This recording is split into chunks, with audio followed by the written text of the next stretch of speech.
Hi everyone, welcome to our channel.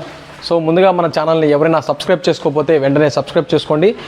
ఏపీలో కేవలం ఇంకా 9 రోజులు మాత్రమే ఉంది.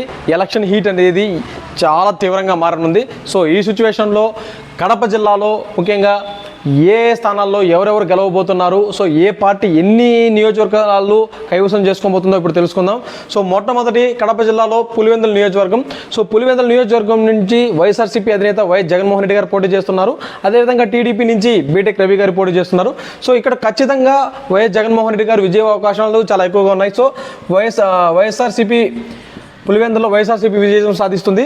సో కమలాపురంలో కూడా ఖచ్చితంగా ఈసారి వైఎస్ఆర్సీపీ విజయ అవకాశాలు చాలా ఎక్కువగా ఉన్నాయి. ఇక్కడ కూడా కమలాపురం నుంచి రవీంద్రనాథ్ రెడ్డి గారు అయితే జగన్మోహన్ రెడ్డి గారు మావయ్య రవీంద్రనాథ్ రెడ్డి గారు పోటీ చేస్తారు. ఇక్కడ పుత్తా నరసింహారెడ్డి గారి యొక్క ఇంపాక్ట్ అనేది చాలా వరకు తగ్గింది అనుకోవచ్చు.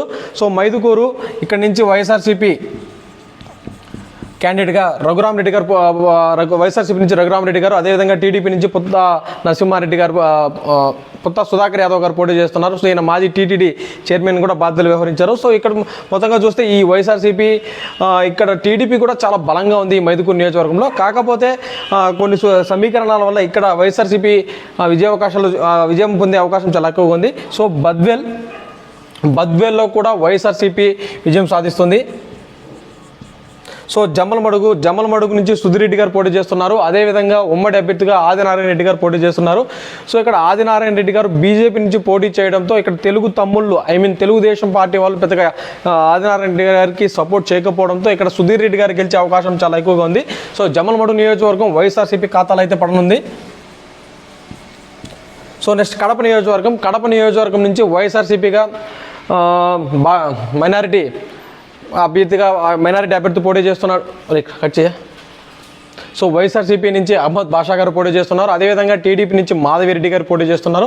సో వీళ్ళిద్దరు చూస్తే ఇక్కడ మైనారిటీకి సంబంధించిన ఓట్లు చాలా ఎక్కువ కీలకం. ఇక్కడ మైనారిటీలు ఎవరికైతే ఓట్లు వేస్తారో కడప నియోజకవర్గంలో ఆ పార్టీ అక్కడ కైవసం చేసుకోబోతుంది. సో మొత్తంగా చూస్తే ఇంకా మైనారిటీ నాయకుడు కాబట్టి అహ్మద్ బాషా గారు ఈసారి తిరిగి విజయం సాధిస్తారని చెప్పవచ్చు. సో ఈ కడప కూడా వైఎస్ఆర్సీపీ ఖాతాలో పడుతుంది. సో రైల్వే కోడూరు నియోజకవర్గం నుంచి వైఎస్ఆర్సీపీ క్యాండిడేట్గా కోరముట్ల శ్రీనివాసులు గారు పోటీ చేస్తున్నారు. అదేవిధంగా జనసేన పార్టీ తరఫున అరవ శ్రీధర్ గారు పోటీ చేస్తున్నారు. సో ఇక్కడ ముక్కా రూపానంద రెడ్డి గారు రైల్వే కోడూరు నియోజకవర్గ టీడీపీ ఇన్ఛార్జిగా బాధ్యతలు వహించిన తర్వాత రైల్వే కోడూరులో చాలా వరకు రాజకీయ సమీకరణాలన్నీ చాలా వరకు మారుతున్నాయి. సో ఇదే 2014లో ఇక్కడ ఉమ్మడి కూటమిగా అప్పుడు జనసేన ఇంపాక్ట్ అంతగా లేనప్పుడే ఇక్కడ కేవలం 2500 మెజారిటీతో అప్పుడు శ్రీనివాసులు గారు గెలవడం జరిగింది. సో ఈసారి చూస్తే కడప జిల్లాలోనే రైల్వే కోడ్ నియోజకవర్గం ఒక పెద్ద హాట్ టాపిక్గా మారనుంది. సో ఇక్కడ ఎవరు గెలుస్తారనేది చాలా నెక్ టు నెక్ ఇక్కడ టఫ్ ఫైట్గా చెప్పవచ్చు. సో రైల్వే కోడ్ నియోజకవర్గం ఇట్లా టీడీపీ జనసేన గెలుస్తుందా అట్లా వైసీపీ గెలుస్తుందా అనేది చెప్పలేము. ఎందుకంటే సమీకరణాలు అలా ఉన్నాయి. చాలా టఫ్ సిచ్యువేషన్ అయితే ఇక్కడ నడుస్తుందని చెప్పవచ్చు. సో రాజంపేట నుంచి వైఎస్ఆర్సీపీ నుంచి ఆకేపాటి అమర్నాథ్ రెడ్డి గారు పోటీ చేస్తున్నారు. అదేవిధంగా టీడీపీ నుంచి సుఖవాసి సుబ్రహ్మణ్యం గారు పోటీ చేస్తున్నారు. ఇక్కడ బలిజ సామాజిక వర్గానికి చెందినటువంటి బత్యాల చెంగల్రాయలు గారు 2019 నుంచి నేటి 2024 వరకు కూడా ఇక్కడ ఎప్పుడు ప్రజలకు మమేకంగా ఉన్నారు. కాకపోతే ఆయనను కాదని సుఖవాసి సుబ్రహ్మణ్యం గారికి టికెట్ ఇవ్వడంతో ఇక్కడ టీడీపీలో అసమ్మతి సెగలు అయితే స్టార్ట్ అయినాయి.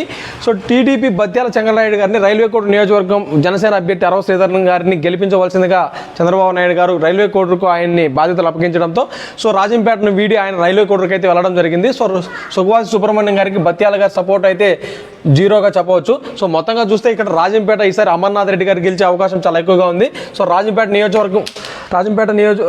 నియోజకవర్గం కూడా వైఎస్ఆర్సీపీ ఖాతాలో పడే అవకాశం ఉంది. సో రాయచోటిలో వైఎస్ఆర్సీపీ నుంచి గడికోట శ్రీకాంత్ రెడ్డి గారు పోటీ చేస్తున్నారు. అదేవిధంగా రాంప్రసాద్ రెడ్డి గారు పోటీ చేస్తున్నారు టీడీపీ నుంచి.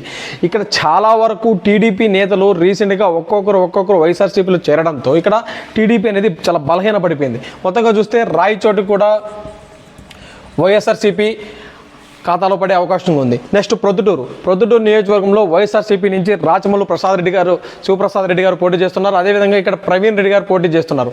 సో ప్రొద్దుటూరులో కూడా సేమ్ ఇక్కడ టఫ్ సిచ్యువేషన్గా చెప్పవచ్చు. సో ఇక్కడ టీడీపీ గెలుస్తుందా వైసీపీ గెలుస్తుందా అని చెప్పలేము. ఇది ఇక్కడ చాలా నెక్ టు నెక్ ఫైట్ ఉంటుంది ప్రొద్దుటూరు. సో మొత్తంగా టోటల్గా చూస్తే ఈ 10 నియోజకవర్గాల్లో సో 8 నియోజకవర్గాలు విజయావకాశాలు వైఎస్ఆర్సీపీకి ఉన్నాయి. సో 2 నియోజకవర్గాల్లో టఫ్ ఫైట్గా చెప్పవచ్చు. సో ఈ టఫ్ ఫైట్లో కూడా ఖచ్చితంగా ఒకటి కానీ లేదా 2 కూడా వైఎస్ఆర్సీపీకి ఇక్కడ పడే విధంగా చెప్పవచ్చు. కాకపోతే రైల్వే కోడూరు కానీ అదేవిధంగా ప్రొద్దుటూరు కానీ ఈసారి క్రితం లాగా మెజారిటీ అనేది చాలా ఎక్కువగా ఉంటుంది. ఎవరు గెలిచినా కూడా ఇక్కడ 2000 నుంచి 3500 ఓట్ల మెజారిటీతోనే గెలుస్తారు. చాలా neck to neck tough fight ఉంటుంది.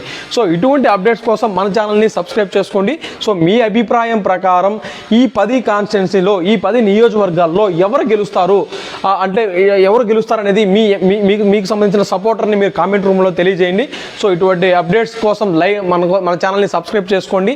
సో మీ సపోర్ట్ అయితే నాకు చాలా ఇంపార్టెంట్. సో లైక్ చేయండి, కామెంట్ చేయండి, షేర్ చేయండి. Thank you so much.